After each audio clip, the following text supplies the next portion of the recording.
क्या आपने कभी सोचा है कि हमारे जीवन में जो भी काम हम कर रहे हैं वो काम पूर्ण क्यों नहीं होता?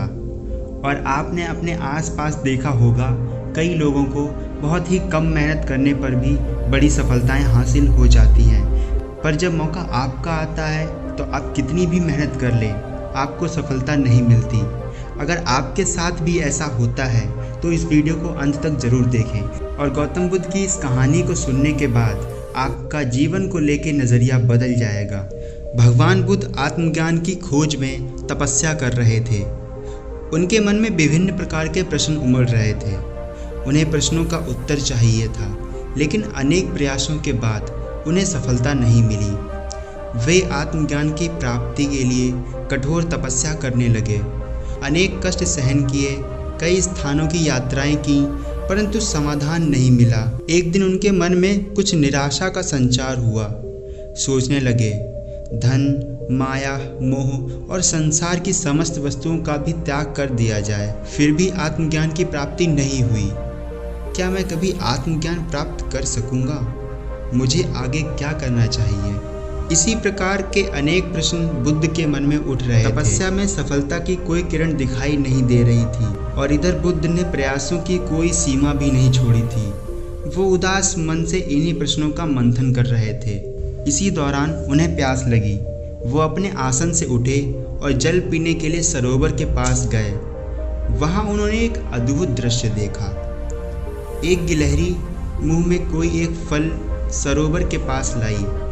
फल उससे छूटकर सरोवर में गिर गया। गिलहरी ने देखा फल पानी की गहराई में जा रहा था। गिलहरी ने पानी में छलांग लगा दी और अपना शरीर पानी में भिगोया। बाहर आकर उसने अपने शरीर पर लगा पानी झाड़ दिया और पुनः सरोवर में कूद गई। उसने ये क्रम जारी रखा।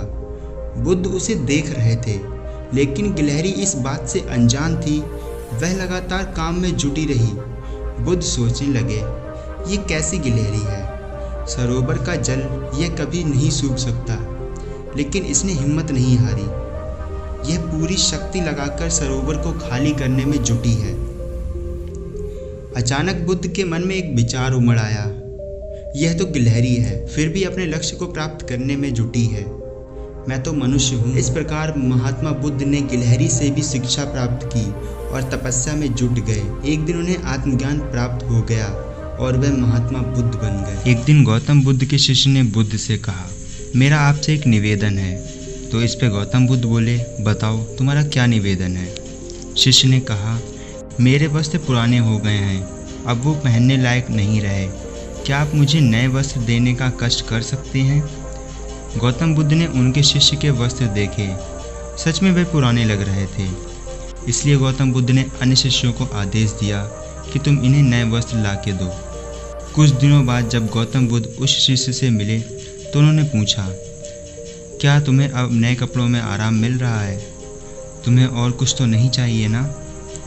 तभी उस शिष्य ने जवाब दिया, धन्यवाद प्रभु, मुझे अब इन वस्त्रों में बिल्कुल आराम मिल रहा है, मुझे और कुछ भी नहीं चाहिए। गौतम बुद्ध ने शिष्य से पूछा, अब तुम्हारे पास नए वस्त्र हैं तो तुमने अपने पुराने वस्त्रों का क्या किया? शिष्य ने जवाब दिया, प्रभु अब मैं उन्हें ओढ़ने के प्रयोग में ले रहा हूँ। बुद्ध ने कहा, तो तुमने अपने पुराने ओढ़ने के लिए जो ओढ़नी रखी थी उसका क्या किया?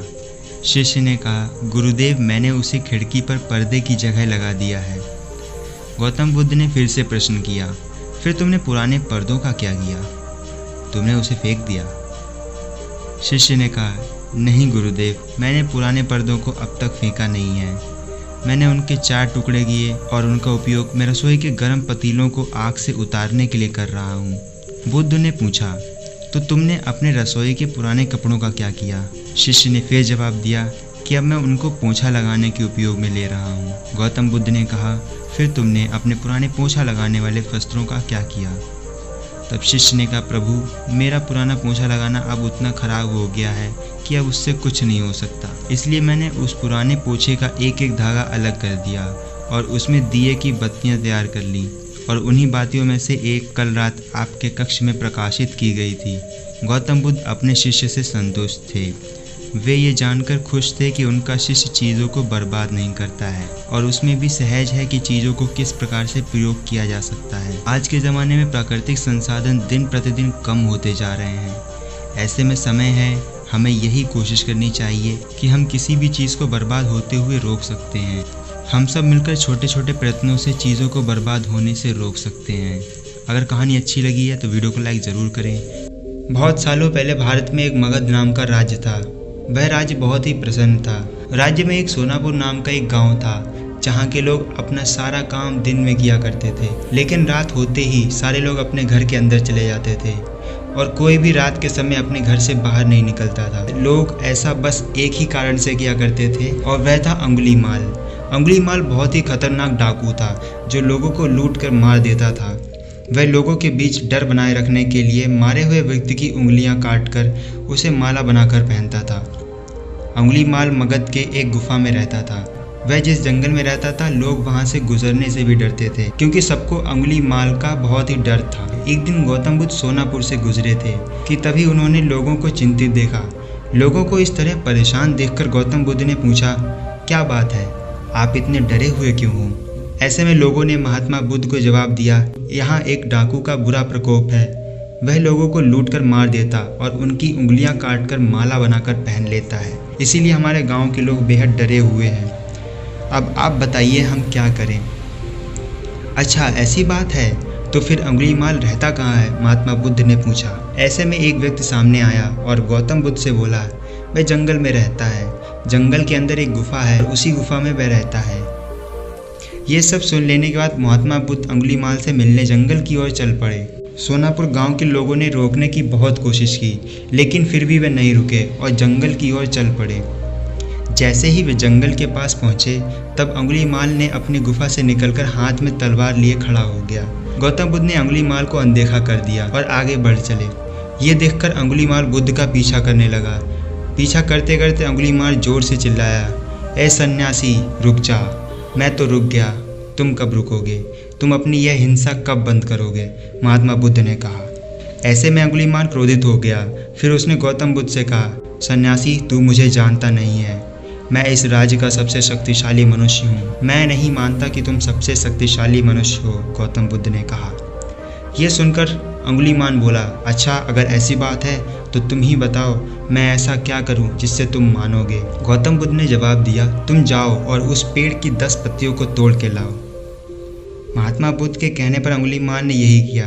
वह पेड़ के पास गया और उसमें से 10 पत्तियां तोड़ लाया। फिर वह बुद्ध से कहा, जाओ अब इन पत्तियों को वापस पेड़ में जोड़ दो। ये सुनकर अंगुलीमाल अचंभित हो गया और उसने महात्मा बुद्ध से कहा, ये कैसा बेवकूफ़ मजाक है? भला कोई पत्तियां तोड़कर वापस कैसे जोड़ सकता है? ऐसे में बुद्ध ने कहा, तुम खुद को सबसे शक्तिशाली कहते हो, इन पत्तियों को भी जोड़ नहीं सकते। अगर तुम किसी को जोड़ नहीं सकते तो उसे तोड़ो मत। अगर तुम किसी का जीवन नहीं दे सकते तो किसी का जीवन छीनो मत। यह सुनकर अंगुलीमाल की आंखें खुल गईं। वह बुद्ध के चरणों में गिर गया और उनसे माफ़ी मांगने लगा।